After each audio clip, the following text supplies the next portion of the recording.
दोस्तों, अगर आपने अर्तुगरुल और उस्मान ड्रामा देखा है तो आपने कई मनाजिर में ड्रामे के किरदारों को अपने सामने वाले मद्दे मुकाबिल को ज़ोरदार थप्पड़ रसीद करते हुए ज़रूर देखा होगा।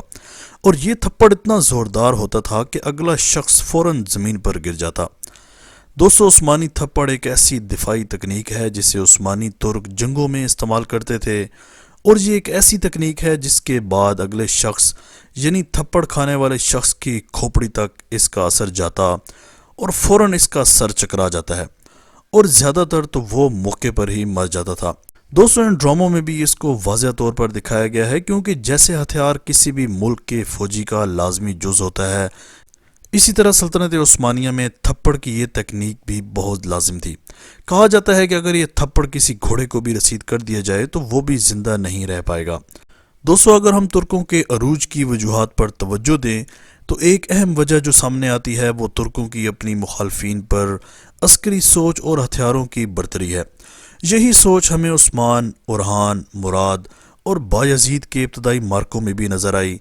हत्ता कि इस्तंबुल की फतह से पहले भी कुर्बान नामी एक कारीगर ने सुल्तान मोहम्मद दोम के दरबार में पेश होकर एक तोप का डिज़ाइन पेश किया, जिसके बारे में इसने दावा किया था कि इसके गोले शहर की तारीखी दीवारों को गिरा देंगे। इसका कहना था कि ये तोप 8 मीटर लंबी होगी।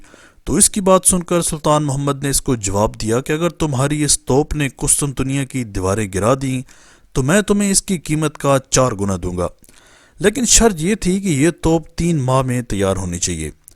दोस्तों, कुर्बान ने पहले कुस्तुनतुनिया में बाज़ंतीनी बादशाह को इस तोप की पेशकश की थी, लेकिन वो इसकी कीमत नहीं अदा कर सके और न ही इसके पास इतनी बड़ी तोप बनाने के लिए ज़रूरी वसाइल थे।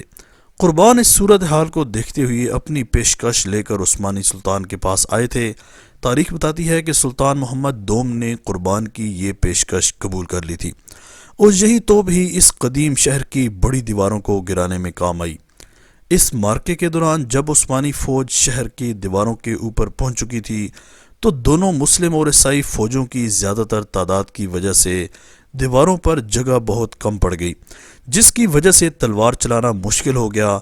ऐसे में उस्मानी खंजर ने अपना काम किया और इस हजूम में भी ईसाइयों की तलवारों को उलझने पर मजबूर कर दिया, और जिन जगहों पर खंजर भी नहीं चल सकता था वहां पर तुर्क अफवाज ने अपनी मशहूर ज़माना उस्मानी थप्पड़ों का इस्तेमाल कर दिया, जिससे दीवारों पर कुछ ही घंटों पर कब्जा हो गया।